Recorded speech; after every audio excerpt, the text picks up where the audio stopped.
ನನ್ನುಸಿರ ಉಸಿರಾಗಿ ನೀನು ಹೃದಯದಿ ನೆಲೆಸಿರುವೆ.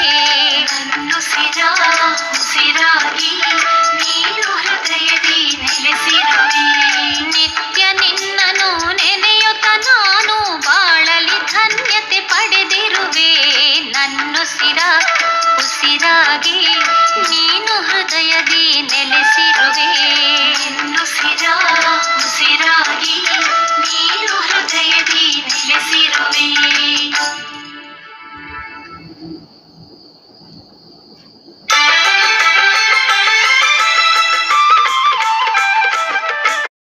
ಓಂ ಶ್ರೀ ಗುರು ಬಸವಲಿಂಗಾಯ ನಮಃ. ಸರ್ವರಿಗೂ ಶರಣು ಶರಣಾರ್ಥಿ.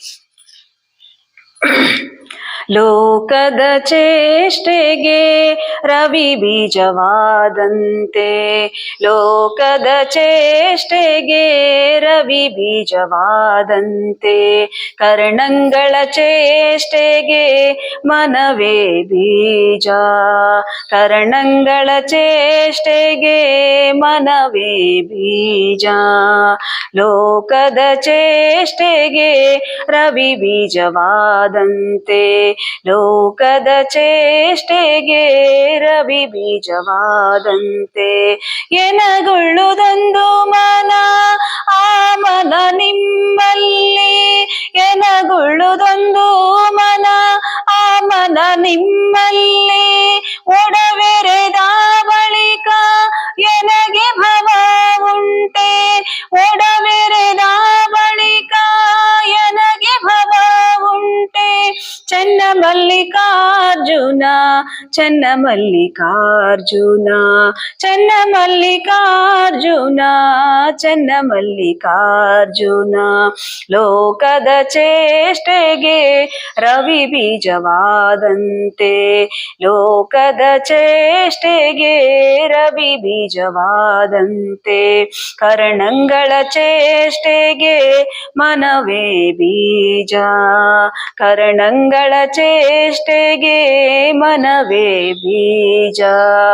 ಎನಗೊಳ್ಳುವುದೊಂದು ಮನ ಆ ಮನ ನಿಮ್ಮಲ್ಲಿ, ಎನಗೊಳ್ಳುವುದೊಂದು ಮನ ಆ ಮನ ನಿಮ್ಮಲ್ಲಿ, ಒಡವೆರೆದ ಬಳಿಕ ಎನಗೆ ಭವ ಉಂಟೆ, ಎನಗೊಳ್ಳುವುದೊಂದು ಮನ ಆ ಮನ ನಿಮ್ಮಲ್ಲಿ, ಒಡವೆರೆದ ಬಳಿಕ ಎನಗೆ ಭವ ಉಂಟೆ. ಚನ್ನ ಮಲ್ಲಿಕಾರ್ಜುನ ಚನ್ನ ಮಲ್ಲಿಕಾರ್ಜುನ ಚನ್ನ ಮಲ್ಲಿಕಾರ್ಜುನ ಚನ್ನ ಮಲ್ಲಿಕಾರ್ಜುನ.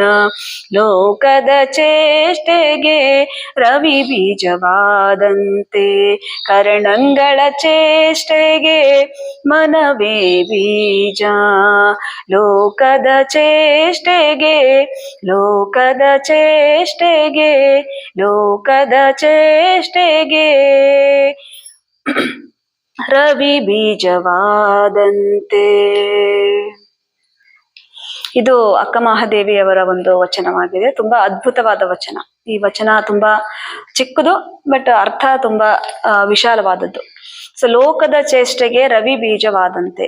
ಇವತ್ತು ನೋಡ್ರಿ, ಜಗತ್ತು ನಡೀತಾ ಇರೋದು ಸೂರ್ಯನ ಮೇಲೆ, ಅಂದ್ರೆ ಸೂರ್ಯ ಚಂದ್ರ ಇವರೆಲ್ಲ ಇರೋದ್ರಿಂದ ಜಗತ್ತು ಸರಾಗವಾಗಿ ನಡೀತಾ ಇದೆ. ಪ್ರತಿಯೊಬ್ಬರ ಚಟುವಟಿಕೆಗಳು ಇವಾಗ ನೋಡ್ರಿ, ಸಸ್ಯ ಲೋಕ ತಗೊಳ್ರಿ, ಪ್ರಾಣಿ ಲೋಕ ತಗೊಳ್ರಿ, ನಾವು ಮನುಷ್ಯರನ್ನು ಕೂಡ ತಗೊಳ್ರಿ, ಪ್ರತಿಯೊಬ್ಬರಿಗೂ ಕೂಡ, ಪ್ರತಿಯೊಂದು ಈಗ ಜಗತ್ತಿನಲ್ಲಿ ಇರ್ತಕ್ಕಂಥ ಜೀವ ಜಂತುಗಳಿಗೆ ಪ್ರತಿಯೊಬ್ಬರಿಗೂ ಕೂಡ ಸೂರ್ಯ ಚಂದ್ರ ಇರ್ಲೇಬೇಕು.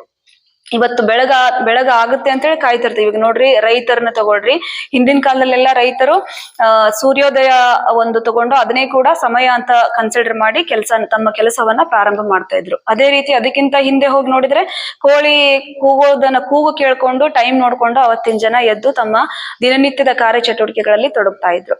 ಅಂದ್ರೆ ಇವತ್ತು ಜಗತ್ತು ನಡೀಲಿಕ್ಕೆ, ಇವತ್ತು ಸೂರ್ಯ ಇರ್ಲಿಲ್ಲ ಅಂತ ಅಂದ್ರೆ ನಾವು ಕಲ್ಪನೆ ಮಾಡ್ಕೊಳ್ಳಿಕ್ಕೆ ಸಾಧ್ಯ ಇಲ್ಲ. ಕಲ್ಪನೆ ಮಾಡ್ಕೊಡ್ರೆ ಎಲ್ರು ಕಣ್ ಮುಂದೆ ಬರುತ್ತೆ.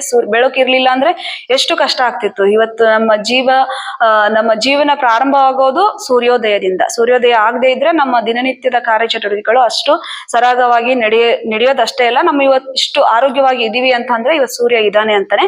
ಅದರಿಂದ ನಾವು ಇವತ್ತಿಷ್ಟು ಆರೋಗ್ಯವಾಗಿ ಇದೀವಿ. ಸೊ ಅದೇ ರೀತಿ ಇಲ್ಲಿ ಅಕ್ಕ ಮಹಾದೇವಿ ಅವರು ಹೇಳೋದು, ಲೋಕದ ಚೇಷ್ಟೆಗೆ ರವಿ ಬೀಜವಾದಂತೆ ಕರ್ಣಂಗಳ ಚೇಷ್ಟೆಗೆ ವನವೇ ಬೀಜ. ಇಲ್ಲಿ ನೋಡ್ರಿ, ನಾವೆಲ್ಲರ ಮನುಷ್ಯರು, ನಮ್ಗೆಲ್ಲರಿಗೂ ಒಂದು ಮನಸ್ಸು ಅಂತ ಇದೆ. ಆ ಮನಸ್ಸೇ ಇವತ್ತು ಇವತ್ತು ನಾವು ಏನಿದೆ, ನಮ್ಮ ವ್ಯಕ್ತಿತ್ವ ಏನಿದೆ, ಸೊ ಅದಕ್ಕೆಲ್ಲ ಕಾರಣ ನಮ್ಮ ಮನಸ್ಸು. ಇವತ್ತು ನಾವು ತುಂಬಾ ಸ್ನೇಹ ಜೀವಿಗಳಿದೀವಿ, ಕೆಲವೊಬ್ರು ತುಂಬಾ ಸಿಡಕ್ಕಿದ್ದಾರೆ ಅಂತ ನಾವ್ ಹೇಳ್ತಿರ್ತೀವಿ. ಕೆಲವೊಬ್ರು ಆ ಮನುಷ್ಯ ಎಷ್ಟು ಸಿಡಕ್ಕಿದ್ದಾನೆ, ಆ ಮನುಷ್ಯ ನೋಡಿ ಎಷ್ಟು ಚೆನ್ನಾಗಿದೆ, ಎಲ್ಲರ ಜೊತೆ ಎಷ್ಟು ಚೆನ್ನಾಗಿರ್ತಾನೆ, ಸೊ ಹೀಗೆಲ್ಲ ನೋಡಿದ ತಕ್ಷಣ ಹೇಳ್ತಿರ್ತೀವಿ. ಅಥವಾ ಅವ್ರ ಜೊತೆ ನಾವು ಒಂದು 4 ದಿನ ಅಥವಾ 1-2 ದಿನ ನಾವು ಮಾತಾಡಿದ್ಬಿಟ್ರೆ ಸೊ ಆ ಒಂದು ವ್ಯಕ್ತಿಯ ಒಂದು ವ್ಯಕ್ತಿತ್ವವನ್ನ ನಾವು ಅಳದ್ಬಿಡ್ತೀವಿ. ಅಂದ್ರೆ ಆ ಮನುಷ್ಯ ಹೇಗೆ, ಎಷ್ಟು ಸ್ನೇಹ ಜೀವಿ, ಎಷ್ಟು ಪ್ರೀತಿಯಿಂದ ಮಾತಾಡಿಸ್ತಾನೆ, ಅಥವಾ ಕೆಲವೊಬ್ರು ತುಂಬಾ ಸಿಟ್ ಮಾಡಿದ್ರೆ ಆ ಮನುಷ್ಯ ಎಷ್ಟು ಸಿಡಿ ಮಾಡ್ತಾನಪ್ಪ ಅಂತ ಹೇಳ್ತಾ ಇರ್ತೀವಿ.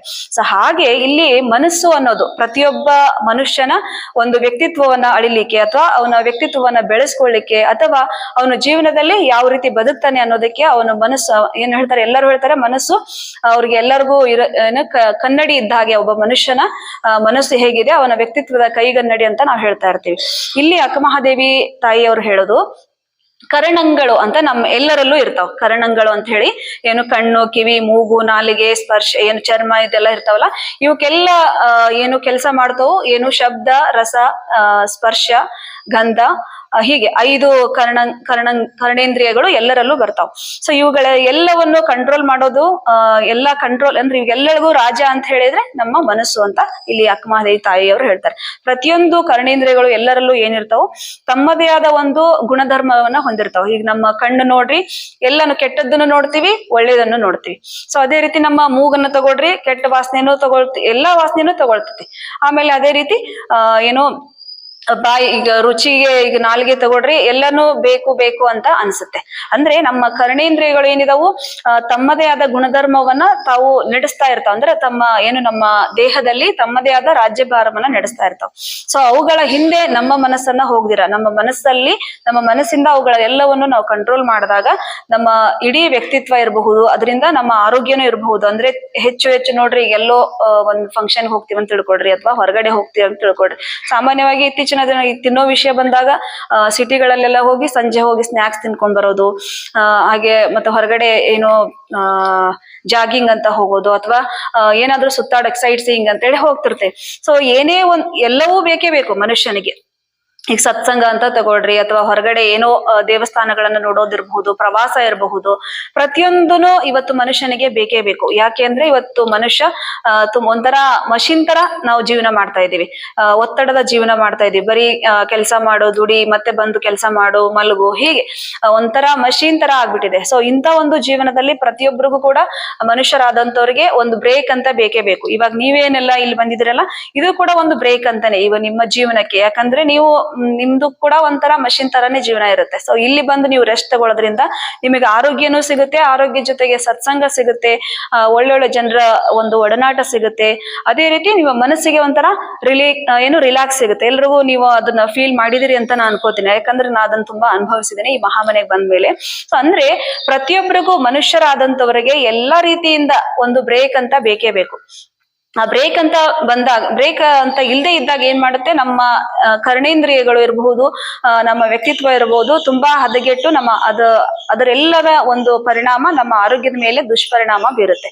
ಸೊ ಅದೆಲ್ಲ ಆಗದೆ ಇರೋ ತರ ನಾವು ಏನ್ ಮಾಡ್ಬೇಕಪ್ಪ ಅಂದ್ರೆ, ನಮ್ಮ ಕರ್ಣೇಂದ್ರಿಯಗಳನ್ನ ನಮ್ಮ ಮನಸ್ಸಿನ ಒಂದು ಹಿಡಿತದಲ್ಲಿ ಇಟ್ಕೊಂಡು, ಅಂದ್ರೆ ಯಾವ್ಯಾವ ಕಾಲಕ್ಕೆ ಏನೇನ್ ಬೇಕು, ನಮ್ಮ ಮನಸ್ಸಿಗೆ ಏನೇನ್ ಬೇಕು ಎಲ್ಲಾನು ಮಾಡ್ಬೇಕು. ಆದ್ರೆ ಯಾವುದ್ರಲ್ಲೂ ಕೂಡ ಎಲ್ಲದರಲ್ಲೂ ಒಂದು ಮಿತಿ ಅಂತ ನಾವು ಹಾಕೋಬೇಕು.